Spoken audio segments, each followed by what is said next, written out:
Then we go to Pittsburgh to play Old Man Rodgers in their one man band with DK Metcalf, and I feel like we win that game again. We beat them last year. I don't think they got better at quarterback. I don't think they got better on offense either. I think that's a win. Passes it to the man, shoots it, and boom goes the dynamite. But our guys have been great. They're getting better each week. The Jonathan Edwards of the world, and we've brought Cam Mitchell in here, who's not a young guy but has played. Mackay, all those guys are just getting better, and I think all this stuff, all the reps these guys are getting, are only going to be beneficial to us later in the season. Here, Indiana move. We from Indiana. We from Indiana move. I'm an Indiana move. Touchdown, I-N-D-Y. And he lost the ball. There's a fumble. Who's got it? The officials say the Colts do. Right seat win, baby. Lobs it way downfield, intercepted, coming forward and making the INT for the Colts in the back end. To see the Colts win Super Bowl. Hey, win on three. 1, 2, 3, win. Welcome back to the channel. This is Marcus Sniffles, and we're here at the halfway point of the season, and we're going to kind of give a second quarter recap of the Colts season. Before we get started, make sure you guys like, comment, and subscribe. We're trying to get to 900 subscribers before the end of the football season. We're almost at 860, so we're pretty close to our goal. So if you could help me out, hit that subscribe button if you like what you hear. So let's talk about what my predictions were for the second quarter of the season. We had home to the Raiders and Cardinals, at the Chargers, and home to the Tennessee Titans. My original preseason prediction was that we go 2-2, we lose to the Raiders and the Chargers and beat the Cardinals and the Titans. And I was completely wrong. We went 4-0. 3-0 at home, 1-0 on the road, 1-0 in the division, 3-0 in the conference. Overall, number one seed, top of the conference, top of the division, top of the NFL. For the season, we are 5-0 at home, 2-1 away, 2-0 in the division. We swept the Tennessee Titans, which it's good to bank those division wins early when you can. We have a league-leading point differential of plus 116. That is an insane number when you really look at it, when you compare who's in number two and how far behind they are in point differential. We are dominating in that aspect of the game. When it comes to offense, we are top 10 in every offensive category. Passing, rushing, third down conversion, fourth down conversion, protection, sacks, yards per carry, touchdowns, giving up sacks, lack of turnovers. We are number one in points per game and yards overall. Number one in the league in points per game and yards. So what we're going to do is we're going to talk about, let's kind of go over a little bit of the 4 games that we played as far as at home against the Raiders, Cardinals, at LA, and home to Tennessee. The Raiders was pretty much a blowout game. The Tennessee Titans was a blowout game. Those are not good teams. Offensively, we jumped on their ass pretty early, and the defense was able to contain those teams. I think we held both of those teams to less than 20 points, which is, no matter what you say in the NFL, holding any team to under 2 touchdowns is impressive. The Cardinals game was a little bit closer than I would have wanted to, even though I predicted we would have won that game. When you consider Jacoby Brissett was a starter instead of Kyler Murray, for that game to kind of go down to the wire was a little bit, I don't want to say it was concerning, but I would have liked for our pass defense to be a little bit better. The Chargers game was probably the most impressive game of that 4-game stretch in the second quarter of the season.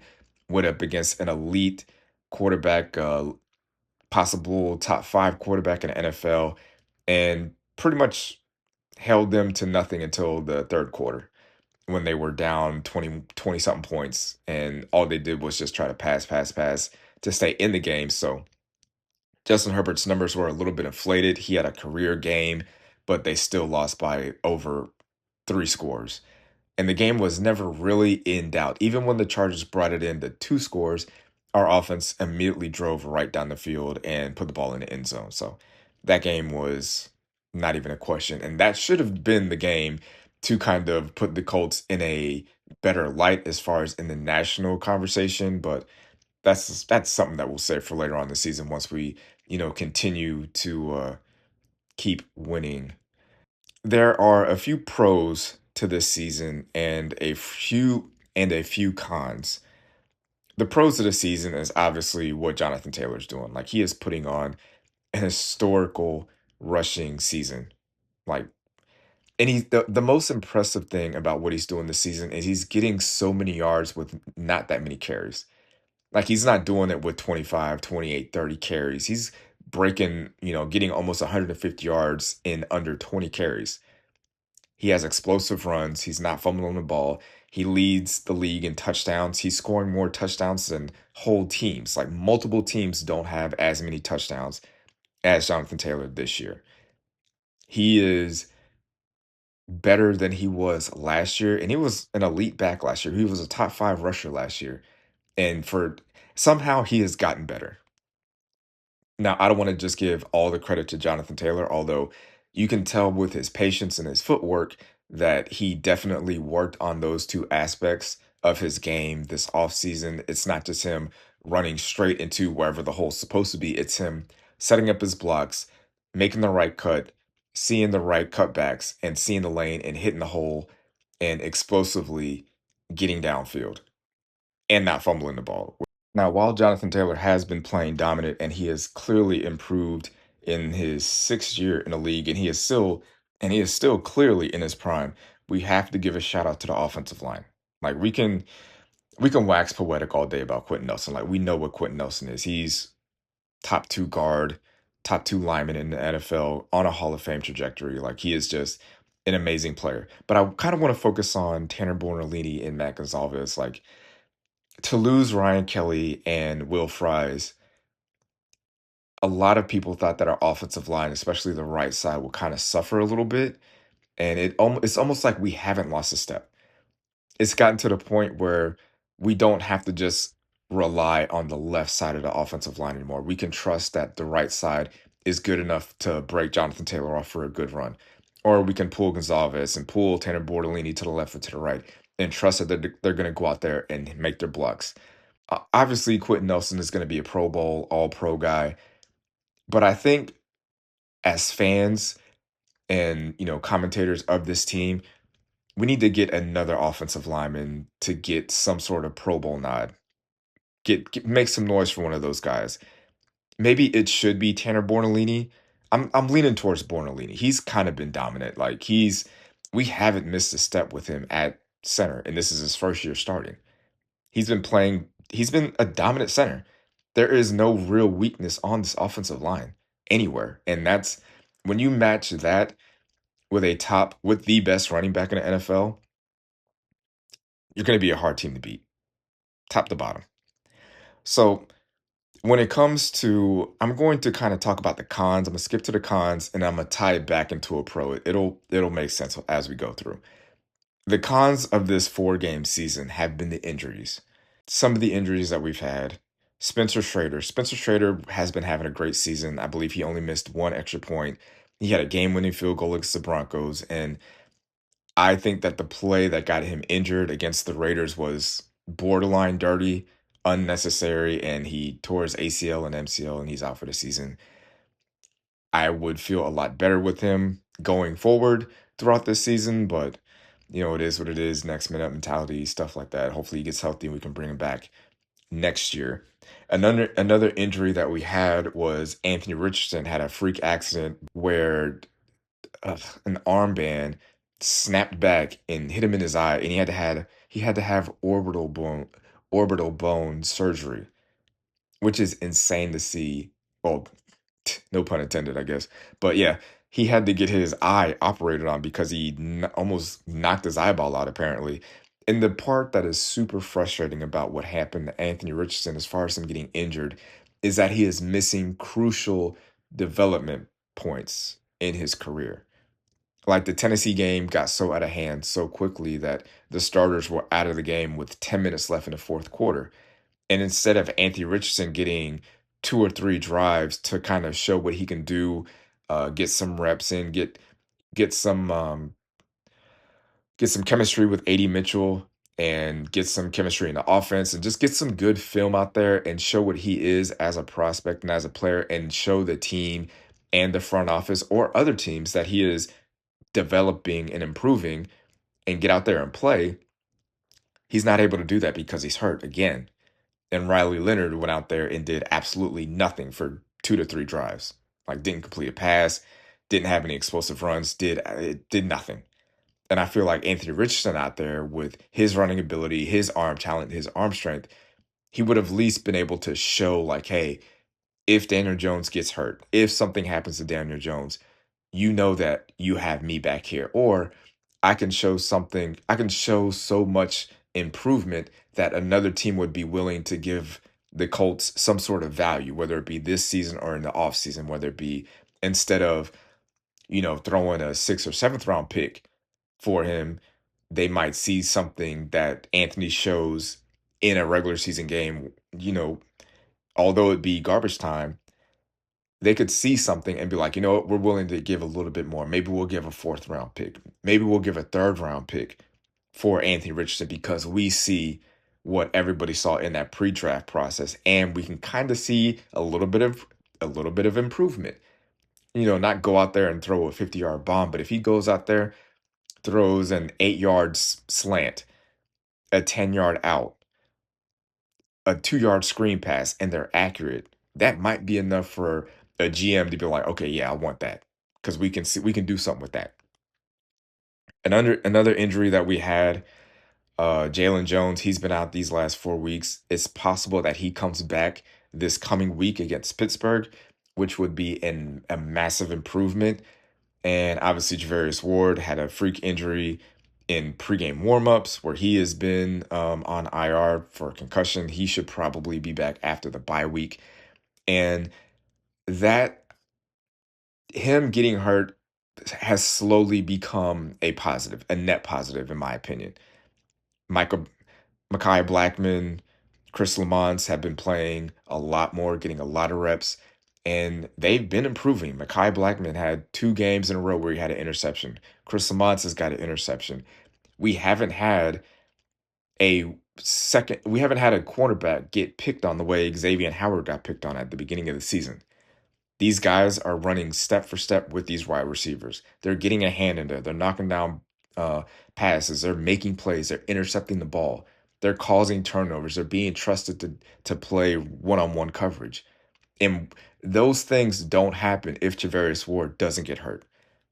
You never want to wish injury on anybody, but if you want someone to get injured, you want it to be at the beginning of the season so the young guys can get in there, get the reps, improve. So as the season goes along, you can put Javarius Ward back out there on a number 1 receiver. If you look at Javarius Ward's numbers, in man coverage, he has yet to give up a completion. He's given up 0 pass completions. He's given up some in zone, but that's going to happen in zone coverage. Man-to-man, one-on-one, he is not giving up anything. So if you get him back, a legit number 1 all-pro caliber cornerback who's not giving up nothing, who shuts down his side of the field, and then you bring back Jalen Jones, who was the number 1 corner last year, who had an entire season of being the number 1 guy covering number 1 receivers, and you put him with his experience on number 2 receivers, and then you put Mekhi Blackmon, who's been the number 1 corner pretty much the entire year, and you have him on number 3 receivers, and then you have Kenny Moore out there, and you still have Chris Lamont. This defense drastically improves in the pass game, and it's pretty good as it is. And this kind of leads into, should the Colts make a trade? Should we trade for a cornerback? And if we get Javarius Ward and Jalen Jones back, do we need another cornerback if we have an improved Mekhi Blackmon and Chris Lamont and a healthy Jalen Jones and a healthy Javarius Ward and Kenny Moore? Which one of those guys are you going to look at and say, okay, well, you got to go to the bench? Which one of those guys are you going to look at and say, hey, you're going to the bench for someone that doesn't know the system, that just got here, who has not proved himself on this team? So when it comes to trading for a secondary player, a cornerback specifically, I don't see Ballard doing that just based on that type of thinking. He's a big, I like our guys kind of GM. And even me looking at our cornerbacks, I like our cornerback room. I like what we have. Obviously, you can improve. I just don't see any team giving up a legit, number one or number two cornerback. I just don't see it. Not for a draft. And I don't see Chris Ballard giving up a draft pick, like a second or third round pick for a guy we might not keep going forward over young guys that have been developed in our system.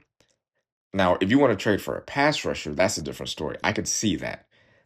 But so far, obviously the injuries suck in the cornerback room.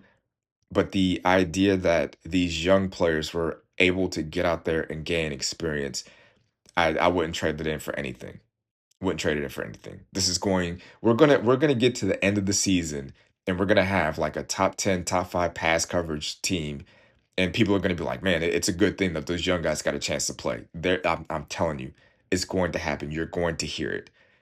So for the next 4 weeks of the season, we play at Pittsburgh. We go to Germany to play the Atlanta Falcons. We have a bye week, and then we play the Chiefs.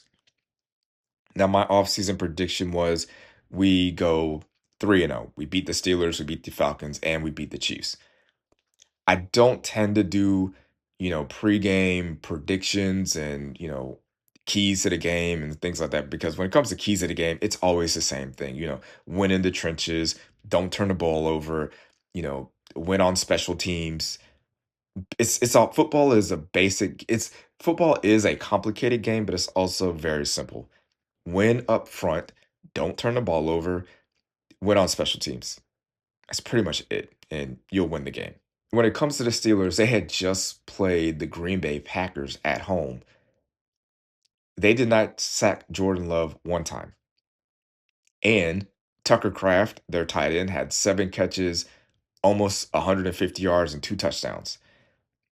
Now, I'm not saying that, we should look at that and think that they're going to have the same type of game plan against us. But if I see that Tucker Kraft is going off, I'm expecting Tyler Warren to go off. And if Jordan Love can sit back there and throw the ball 37 times without getting a sack, I don't see why Daniel Jones can't have the same type of protection. I don't know too much about the Green Bay Packers offensive line, but I'm willing to bet that our offensive line is right on par with theirs. And I trust our offensive line. I'll do the Pepsi challenge with our offensive line against any other offensive line in the NFL. So I have full confidence in us taking our game on the road. And when it comes to playing on the road in an outdoor, possibly cold, bad weather environment, being able to run the ball, that ability travels, especially on the road, especially outdoors, especially in the cold. Nobody's going to want to tackle Jonathan Taylor for the 20th time after he's gotten a third first down on you in a row. It's going to be a long day for the Steelers defense. I'm not going to lie. It's going to be a long day, and that's why I think we're going to win that game. So let me know in the comments what you think about what we're going to go as far as record-wise in the next 4 games. How did you feel about the second quarter of the season? How do you feel about this team at the halfway mark? Are they where you expected them to be? Are they better than what you thought we'd be? Or are we worse than what you thought? Did you think we'd be undefeated? Let me know what you think in the comments. Make sure you guys like, subscribe, drop a comment. We're trying to hit 900 subscribers before the end of the season. Like I said earlier, we're almost at 860.